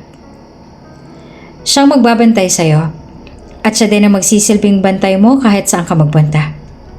He said calmly. Hindi maalas ang paningin ko kay Avanel na nakahalukip-kip habang nakikinig sa sinasabi ng ama niya. The way she speaks Italian, she's so fucking hot and sexy. Hindi ko tuloy maiwasang itago ang ngiti, pero pinanatili kong seryoso kumukha sa harapan niya. Let's have a seat first so we can talk about our deal. Sabit ni Daddy at tinawag ang ilang maid para sa pagkain. Nag-usap sila tungkol sa mga terms and conditions. Huminga ako ng malalim dahil para na ako mahihimatay sa lakas ng pintig ng aking puso. This time, I know that my heart is in danger. She's my bodyguard. Big time. Samantala, pananaw naman ni Avenel. Ngayon ang unang araw na babantayan ko si Aziel. Nakatingin ako sa kanya at napansin kong may kakaiba talaga sa paligid. Tumingin ako sa paligid at tiningnan ng bandang likuran ni Aziel. Napatingin ako sa building na itinayo nila at kunot ang noo kong mapansin na may iba sa materyales. Tiningnan ko kung tama bang pagkakaayos at nang makitang hindi ay agad akong tumakbo dahil mula dito ay kitang-kita ko nakaosting pa ako na malapit ng matanggal mula sa itaas. Nasa ilalim si Aziel na may kinakausap kaya tumakbo ako papunta sa kanya. Aziel! Bago bumagsak ang mga bakal, ay agad ko siyang naitulak kaya gumulong kami sa semento. Mula dito ay dinig na dinig ko mga nagtutunugan ng mga bakal kaya mabilis ko siyang hinila para takpan siya. Napatingin ako sa kanya at gano'n na lang ang gulat ko nang sobrang lapit na ng mukha naming dalawa. Napalunok ako dahil titig na titig siya sa mga mata ko habang nakaalalay ang dalawa niyang kamay sa aking bewang. Are you okay? Tanong niya at inayos ang aking buhok. I'm okay. Wala sa sariling sagot ko at mabilis na umalis sa ibabaw niya. Tiningnan ko ang katawan niya at napatalon siya nang hawakan ko ang braso niya. Bumuga ako ng hangin na may nakitang gasgas sa braso niya. Tumayo ako at agad na hinawakan siya sa braso. Bago yun ay tiningnan ko din ang kabuuan niya at nakahinga ng maluwag nang makitang wala naman siyang sugat. Umaga na naman at kailangan kong samahan si Aziel sa kanyang trabaho. Mas naging mahigpit pang pagbabantay ko sa kanya dahil sa nangyari kahapon. As of now, wala pa kaming lead sa kung sino ang may gawa noon. Iritado ako sa sarili ko dahil hindi ko alam kung bakit porsigido akong mahanap ang taong may gawa noon. Huminga ako ng malalim dahil baka iba nang dating sa akin ang lahat ng aking ginagawa. Hindi naman ako ganito dati. Ang trabaho ay trabaho lang sa akin. Walang kahulugan. Minsan iniisip ko na may gusto siyang sabihin sa akin, ngunit alam kong natatakot siyang ilabas yon. Minsan naman ay nabibigyan ko ng kahulugan ng bawat salita at kilos niya, kaya naman nalilito ako at naguguluhan sa kanyang mga ginagawa. I wore a white long sleeve polo, red trouser, red slacks and a black Jimmy Choo heels. Hinayaan kong bumagsak ang aking buhok hanggang likod at naglagay ng light makeup sa aking mukha. Nagdala din ako ng 2 baril at nilagay yon sa magkabilang bewang ko. Naging abala din ako sa aming kumpanya dahil marami akong kailangan na tapusin. Kailangan ko ding maghanda para sa isang malaking event. Mabilis akong bumaba at pumunta sa kusina, ngunit natigilan ako nang marinig ang pinag-uusapan nila Angel at ng kasambahay. Gustong-gusto mo talaga si Ma'am Avanel, ano? Nakangising sambit ni Manang. Tumawa si Angel. Sinabi mo pa, Manang. Gustong-gusto ko pa din siya. Kahit ang sungit ng mukha niya. Tumikim ako kaya napunta sa akin ang paningin ni Manang habang si Angel naman ay natigilan at dahan-dahang napatingin sa akin. Gulat siyang napatingin sa akin kaya kumunot ang noo ko. Anong narinig mo? He said, and his ears are red now. Hindi ko siya pinansin at hinintay na lang siyang matapos sa pagkain. Tumayo ako hindi kalayuan sa kanya at nakita ko nakanguso niyang labi. Maya-maya pa'y tapos na siyang kumain kaya hinintay ko siya hanggang sa nakita ko ang suot niya. Bumaba ang tingin ko sa kanyang pag-upo. Pinilig ko ang aking ulo dahil naaalala ko na naman ang mga sinabi ni Mariel. Masagana ang kanyang sex life kaya pati yon ay nasasabi niya sa amin. Kung minsan pati size ng mga lalaking nakakatalik niya. Why you didn't eat? Seryosong tanong niya. Kumunot ang noo ko. Tapos na akong kumain, kanina pa. He rolled his eyes at agad na sumakay sa kotse. Napangangako at natawa na lang dahil daig pa talaga niya ang isang babae. Pumasok ako sa kotse, tumawa kaya nagtataka niya akong tiningnan. Kinagat ko ang aking labi. Cute. Mahinang bulong ko at pinaandar ang sasakyan. Ngumisi ako dahil wala pa nga akong ginagawa ay namumula na mukha niya. Bukod sa kumpanya, may iba ka ba bang pupuntahan, sir? Tanong ko habang nagmamaneho ng sasakyan. I told you, Angel na lang itawag mo sa akin. Siya sa iritadong boses kaya napangiwi ako. Bodyguard mo ako at boss kita, kaya dapat lang na ganun ang tawag ko sa'yo. Mahinahong sambit niya. Binilisan ko ang pagpapatakbo ng kotse at natawa ako na makitang gulat siyang napahawak sa upuan. Ngumisi ako at agad na pinarada ang kotse niya sa tapat mismo ng kumpanya niya. Sumama ka sa akin sa loob. Bumaba na agad siya nang hindi man lang hinintay ang sasabihin ko. Mabilis akong lumabas ng sasakyan at agad na sumunod sa kanya sa loob. Binati niya ang guard at ganun din ako. Mabilis kaming sumakay sa elevator at tahimik ulit. Hindi katulad kanina na walang preno ang bibig niya. Kaagad kaming lumabas at agad akong sumunod sa kanya. Nakita ko mga employee na nag-uusap at binati si Angel na tumango lamang. Papasok ka ba o bubuhatin pa kita para lang makapasok ka? Choose. Humalukip-kip pa siya, tiningnan ako. Lumunok naman ako at kumurap. Kesa naman gumawa kami ng iskandalo sa opisina niya, ay mas mabuting sundin ko na lang ang sinasabi niya. Imunuestra niya ang kanyang kamay sa loob kaya naman padabog akong naglakad patungo doon. Pagpasok ko ay gray at black ang nakita ko. Ang malaking glass window sa likod ng kanyang mini library ay napakaganda at ang lamesa niya, may sarili din siyang kwarto at banyo dito. Meron ding dalawang sofa sa magkabilang gilid. Come here. Tinapik niya ang kanyang hita at ang kanyang isang kamay ay nasa lamesa. Gulat naman ako napatingin sa kanya. Ang kalahati ng kanyang katawan ay nakaupo sa lamesa. Magkahiwalay ang mga hita niya at ang liwanag sa likod niya ay napakaganda. Para siyang isang hari na kailangan mong sundin dahil kung hindi ay paparusahan ka niya. Tinapik-tapik niya ang kanyang hita at kinagat ang labi niya. Come on, I won't bite you. Tumikim ako at dahan-dahan na naglakad kahit pa nagiginig ang tuhod ko sa kaba. Hindi ko alam kung bakit ang sexy niyang tingnan ngayon habang nakaupo siya sa kanyang lamesa at kagatang labi. Pinilig ko ang ulo ko tuminto ng ilang metro mula sa kanya. Kapag naglakad pa ako, ay baka bumigay ang mga tuhod ko. What now, sir? Malamig na tanong ko at nilagay ang mga kamay sa bulsa ko.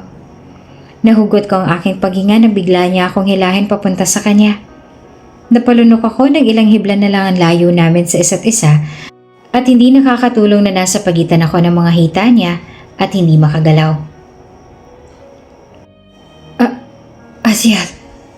Mahinang bulong ko at hinawakan ng tip-tip niya.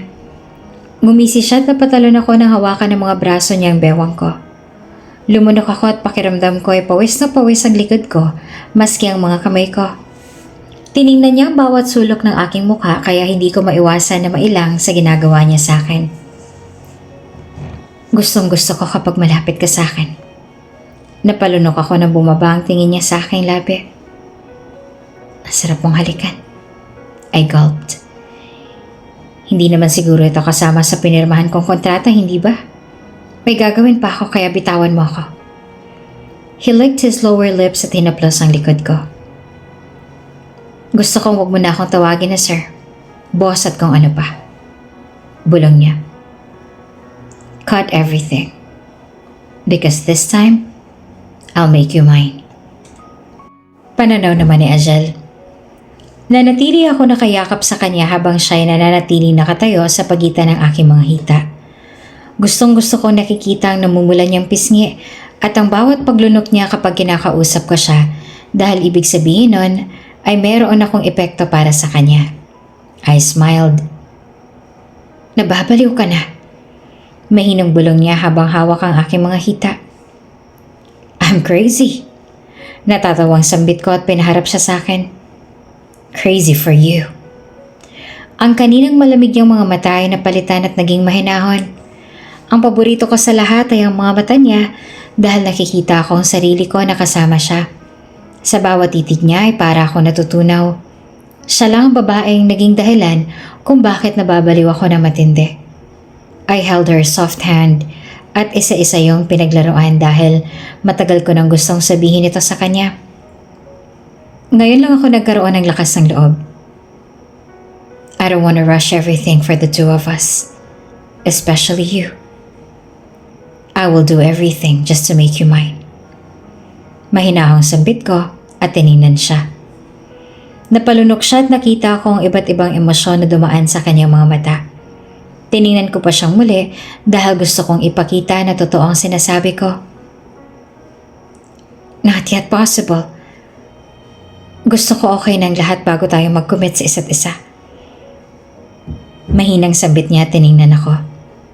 Tumango ako dahil naiintindihan ko ang sinasabi niya. Huminga ako ng malalim at ngumiti, ngunit seryoso ang mukha niya. Tumayo ako at sinuklay ang buhok ko habang kagat ang aking labi. Tama ka. Mahinang sambit ko at tiningnan siya. Hindi ko dapat pinilit ang gusto ko. Naging mabilis siguro para sa iyo ang lahat. Naiintindihan ko. Ajel, hindi sa ganon. Ngumiti ako. Naiinis lang ako dahil back to zero na naman ako at ilang linggo na naman ulit akong mag-iensayo para magkaroon ng lakas na loob na sabihin ang nararamdaman ko. I understand her. Samantala si Avenel naman. Ilang linggong nakalipas sa ito din ang araw na pupunta na kami sa Siargao ni Ajel. Hindi ko inaasahan na siyang magiging partner ko, ngunit mabuti na din siguro ang ganon. Sinabi sa akin ng manager ko na hindi niya alam na kasama si Amara dahil walang sinabi sa kanya ang upper manager. Sa loob ng isang linggo ay mas lalo kong nakita ang iba't ibang ugali ni Ajel. Palagi na kami magkasama na kung saan at palagi na din kaming nag-uusap kahit wala namang kwenta ang mga pinag-uusapan. Ngunit masaya. Do I really like him? Am I starting to fall in love with him? Sa katunayan, hindi mahirap mahalin ng isang Aziel. Hindi siya yung tipo ng lalaki na bibigyan ka ng maraming sasakyan para sagutin mo. Ibang paraan niya at talaga namang naniniwala kung gusto niya ako base sa kanyang kilos at efforts na ginagawa niya sa akin. Ajel? Napahawak ako sa kanyang buhok at pinikit ang aking mga mata. Hinila niya ako kanina dito sa likod ng kusina at sumama naman ako dahil ang akala ko ay may gagawin kami. Ayun pala, ay gagawin namin ang bagay na to. Shhh! Dinikit niya ang kanyang katawan sa aking katawan, kaya napakagat ko ang labi ko. Pagkatapos, ay niyaya niya na ako. Let's go. Ayoko may makikita sa iyong pawis na pawis, baka kung anong isipin nila. Nakasimangot akong sumunod sa kanya at hindi ako komportable sa paglalakad dahil sa underwear ko. Hinawakan ni Tristan ang kamay ko at sabay kaming umakyat dahil marami ng kasambahay na gising na. Ihintayin kita sa baba. Malambing na sambit niya at hinalikan ng noo ko. Tininan ko siya ng masama kaya tumawa siya. Napailing ako at agad na pumasok sa loob ng kwarto ko. Kinagat ko ang labi ko at hinawakan ng leeg ko. I sighed at pikit ang mga mata ko dahil sa nangyari na naman ang ginawa namin.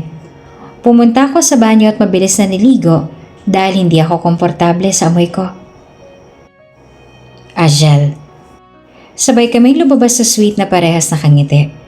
Hindi ako makapaniwala na ang babaeng kaharap ko ngayon ay ang babaeng matagal ko nang hinahanap. Ang sarap sa pakiramdam na nahanap ko na din ang babaeng tinawag kong first love.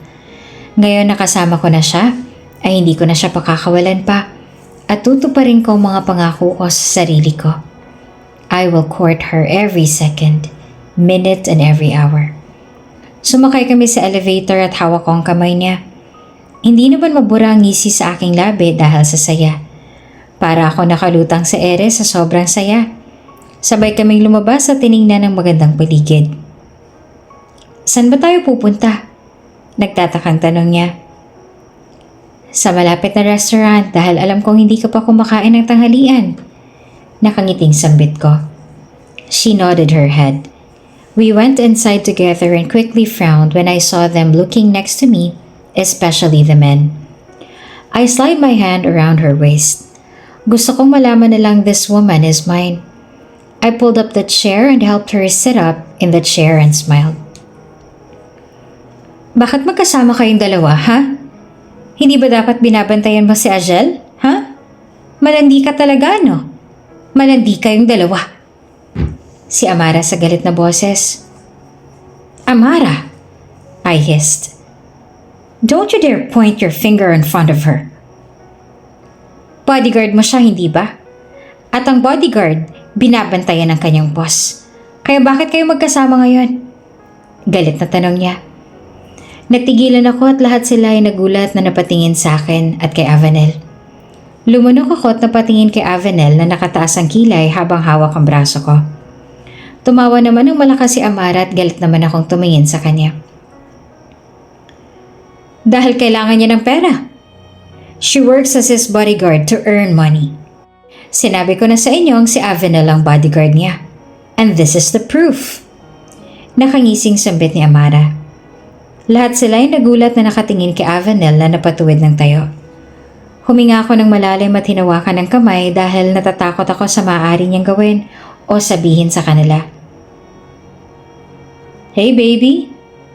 Bulong ko at narinig ang singhapan galing sa kanilang lahat. She looked at me with her sweet smile. May problema ba sa pagiging bodyguard ng isang tao? Where in fact kumikita ako ng malaki. Hindi kagaya ng iba na patuloy umaasa sa magulang. Tumingin ako sa kanila at nakita ang namamangha nilang mga mata. Hinawakan ko ang bewang ni Avenel at ngumisi sa kanya na nakataas ang kilay sa akin habang nakangisi din.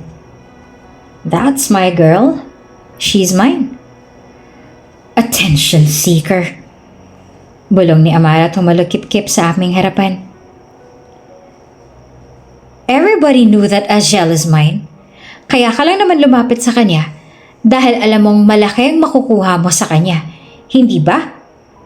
Tumawa si Avenel at niyakap ang bewang ko. Nagsiselos ka ba kasi ganito kami ka-close ni Angel? Pinigilan ko ang tawa ko at the manager diverted the attention kaya mabilis akong umupo sa tabi ni Avenel.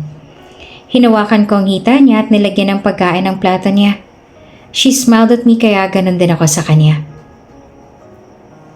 A big project awaits on you four. Your partners have already been told and I hope that it will be fine with you. I also want you to know that this event is not just a piece of paper. You will be with a famous fashion designer and retired high-paid models. Sambit ng manager ni Avenel. Napatingin ako kay Amara na bigla ito nagsalita. Aniya, gusto niya na ako ang kanyang partner sa fashion runway dahil mas kabisado niya daw kung ako ang kasama niya. Kumunot ang noo ko dahil may partner na ako at gusto ko din na makasama si Avenel. Darling, Avenel and Angel are what the upper manager wants. They want a new face and new models. We can't change the manager's decision because our runway set will be messed up. Mahinahong sabit ng manager ko. But I want it! Kaya bago-bago pa lang ng babaeng yan dito tapos siya agad ang gusto? I'll talk to mommy about this, she said angrily. Tiningnan nila ako kaya tumikim ako at sinabi ko ang gusto ko. Si Avenel ang sinabi kong gusto ko na partner. Bukod na kami naman talaga ay komportable kaming dalawa sa isa't isa. Isang buwan at kalahati nang hindi nagte-text sa akin si Avenel. Hindi ko alam kung nasan siya o kung anong nangyayari sa kanya. Simula nung nag-meeting kami tungkol sa event ay hindi ko na siya nakasama pa. I missed her so much. At kung pwede ko lang siyang puntahan sa kung saan man, ay nagawa ko na dahil hindi ko kaya na wala siya sa tabi ko.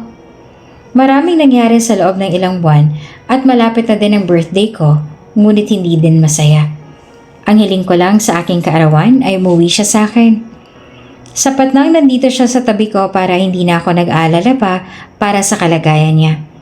Naging abala na din ako sa modeling dahil kesa manahimik ako ay mas mabuting gawin ko ang trabaho ko bilang isang model. Si Mayisa ang naging partner ko simula na mawala si Avenel. Siya ang naging kaibigan ko kapag malungkot ako. O hindi kaya iniisip ko si Avenel. Mabait si Mayisa, pero iba pa din si Avenel. I don't need to compare kasi wala namang sino man ang kapalit sa puso ko pagdating kay Avenel. Kahit ilang libong babae pang makasama, si Avenel pa din ang laman ng puso ko. Takot ko lang sa tiger na yon. Samantala si Avenel naman, pagkatapos kong magbihis ng damit ay agad akong lumabas para tingnan sila Mariel na naghihintay sa akin. Huminga ako ng malalim dahil wala akong ideya sa nangyayari o kung nasaan ba si Ajel. Kahapon pa niya ako hindi pinapansin. Siguro'y nagtatampo dahil hindi ako nakapagpaalam sa kanya nung umalis ako ng biglaan. Pero masyado pa yata siyang OA para hindi ako pansinin ng ganito. Kaagad kaming sumakay sa kotse ni Mariel at tahimik akong umupo. Nakikinig lang sa mga usapan nilang apat. Huminga ako ng malalim at agad kong inalalayan ni Mariel na bumaba sa kotse. Naglaki ang mga mata ko nang makita ang eroplano ko ang gagamitin kaya wala akong nagawa kundi ang sumunod sa kanila dahil hindi ko kayang tumayo ng matagal. Tahimik akong tumingin sa aking cellphone dahil walang text o tawag man lamang si Ajel. Huminga ako ng malalim at agad kaming nakarating sa Boracay. Pumunta kami sa isang hall at nagtataka ko silang tiningnan dahil wala akong makita, ngunit agad ako napatikip sa aking mata. Doon ay nakita ko si Ajel na nasa stage, suot ang kanyang maroon na polo, jeans at sneakers kaya natulala ako. He gave a smirk kaya napakurap ako at ngumuso. Hi babe. Kumalabog ang aking puso dahil sa malambing niyang boses. This day is a very special day for the two of us. That's why I want you to smile for me and enjoy. Bumukas lahat ng ilaw at napasingap ako nang makitang nandito sila daddy. Maraming bisita at sa sahig ay nakita akong pula at pink na petals kaya nanlaki ang mga mata ko. Kompleto din ang lahat at nakita ko pa sa isang screen ang mukha ng aking kapatid na nakangiti sa akin kaya nagilid ang aking luha at suminghap. Ashel! Bulong ko't hinawakan ang braso niya. Kaya ba hindi mo ako pinapansin dahil may surprise ako galing sa'yo? Yes, and I want you to enjoy this night, okay? Hinalikan niya ang noo ko at ang aking tiyan. Kinuha ko ang bouquet at agad kong inalalaya ni Ajel sa paglalakad. Maraming tao kaya hindi ako makapaniwala na nagawa niya ito sa loob lang ng ilang araw. Ngumiti ako kay daddy na nakatitig sa akin kaya mabilis ko siyang niyakap dahil nandito siya. Happy birthday! Bulong niya at hinaplos ang aking buhok. Please enjoy the rest of the night. And to lessen your stress, ako na munang bahala sa kumpanya mo. Thank you, Daddy. Nakangiti yung sambit ko at napangiti naman siya ng matamis. Umupo ako sa gitna at nasa tabi ko si Ajel na hinahaplos ang buhok ko. Avenel and Lorraine are my angels. Ever since they came to my life, I promised not to involve them to any problems that I had. I promised not to hurt them kaya naman ganun na lang ang gulat ko nung kung gaano sila kasaya sa mga buhay nila ngayon. I'm so happy despite of everything. They become strong, and as I can see, I raised them with all my heart and I'm proud of them. Ani ni Daddy at ngumiti sa akin at kay Lorraine. Natawa ko at pinunasan ng luha sa aking mga mata. Sunod-sunod na bumati sa akin at puro tawanan at emotional messages ang naririnig ko mula sa kanila. Napapangiti na lang ako at tiningnan si Ajel na tumatawa habang umiinom ng wine. Tiningnan niya ako at nagtaas ng kilay. Ngunit isang matamis na halik sa kanyang labi ang binigay ko kaya napangisi siya. Thank you, babe, for making me feel that I'm loved. Thank you for staying with me through the ups and downs, and for doing this on my special day. Sambit ko habang nakatingin kay Ajel na nakatitig sa akin. Honestly, ayoko talaga na nagbe-birthday dahil naaalala ko lang si mommy. Pero ngayon na nandito ka na, alam ko na masaya siya para sa akin. Niyakap ko ng mahigpit si Ajel na tumatawa at hinalikan ng aking noo. Umupo ulit ako at nakinig sa lahat ng pinag-uusapan nilang lahat. Tahimik akong kumakain at tapatingin sa kanya nang hawakan ng kamay ko. Kahit nagtataka, ay nagawa ko pa din sumunod sa kanya. Ngunit malakas ang kalabog ng puso ko dahil pakiramdam ko ay meron pa siyang surprise para sa akin. All my life, I want to have someone who will stay by my side, even though I'm not perfect. I want a girl who will change me, the whole me. Ani at huminga ng malalim. You came to my life, you changed me. You love me the way I love you. I fall for your actions na kahit pa mukha kang lalaki sa paningin ko dahil sa mga ginagawa mo. Mahal pa din kita. Nang-aasar ka ba? Iritadong tanong ko. No, babe. Ani ang ngunit nakikita kong gusto niyang tumawa. Seryoso na. Tiningnan ko siya ng masama kaya huminga siya ng malalim pero aaminin ko man o hindi, I fall for him when we first met. May kakaiba talaga sa kanya na siya lang ang nakikita ko. Gusto ko siyang ingatan hanggang sa makakaya ko na kahit pamamatay ako. Hindi ko siya papabayaan at walang pwedeng manakit sa kanya. My heart always said yes when I see and looking at you. My heart always say yes, pero gusto kong mag-yes ka sa akin. Ngumisi siya. Look at the sky and enjoy the beautiful view.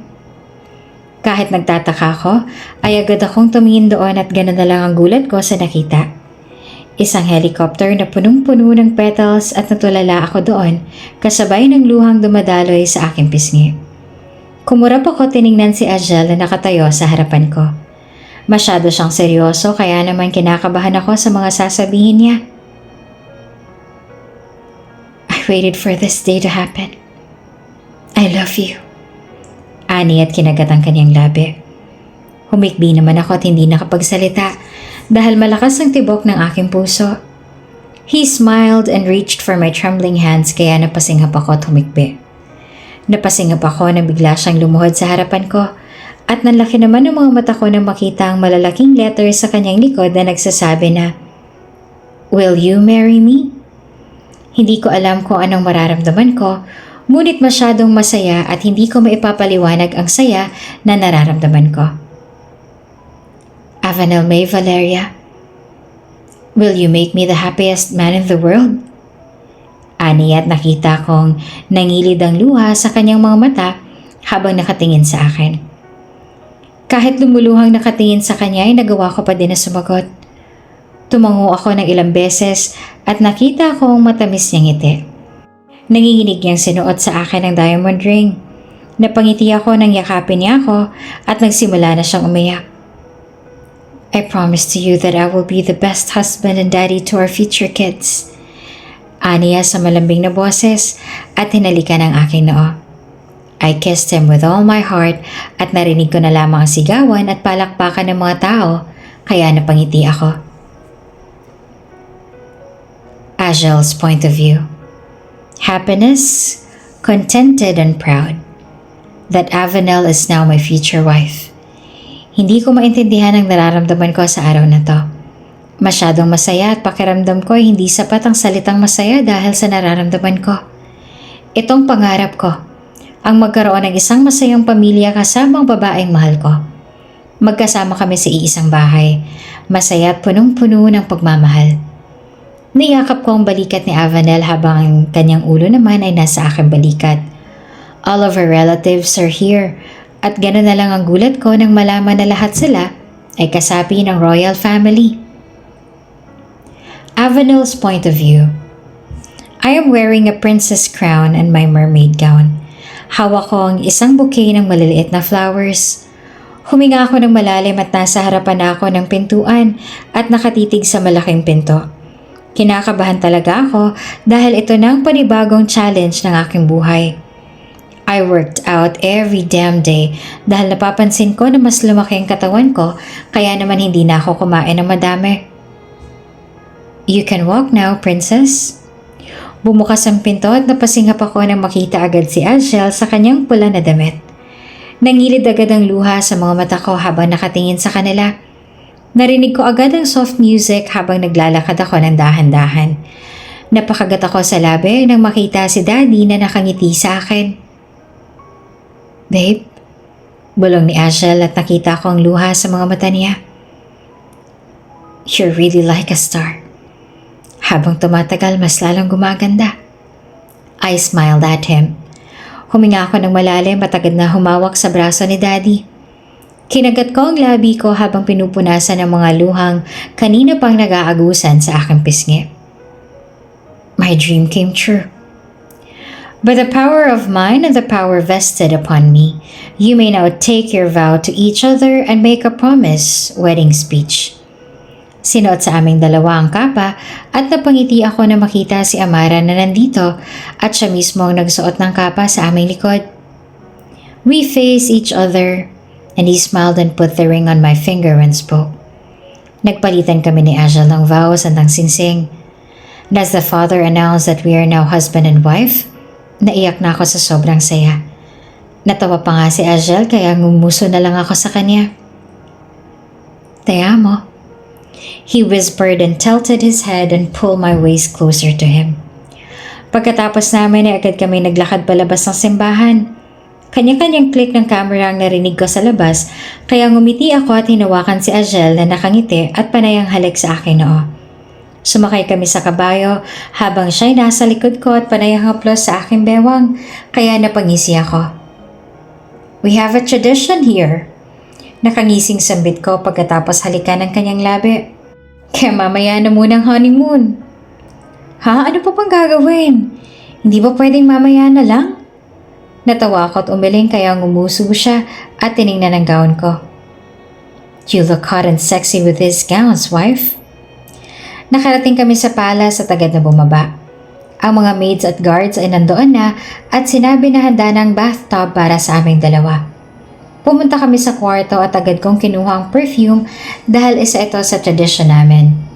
Tiningnan ko si Angel na nasa gilid ko kaya ngumisi ako at mabilis kong hinubad ang roba ko at napasinghap siya na mapatingin sa katawan ko kaya ngumisi ako at pumasok na sa bathtub. Come on! Ayaw mo ba na mag-honeymoon na tayo? Nakangising tanong ko. Nagmamadali siya naghubad habang ako naman ay napasinghap nang makita ang kanya.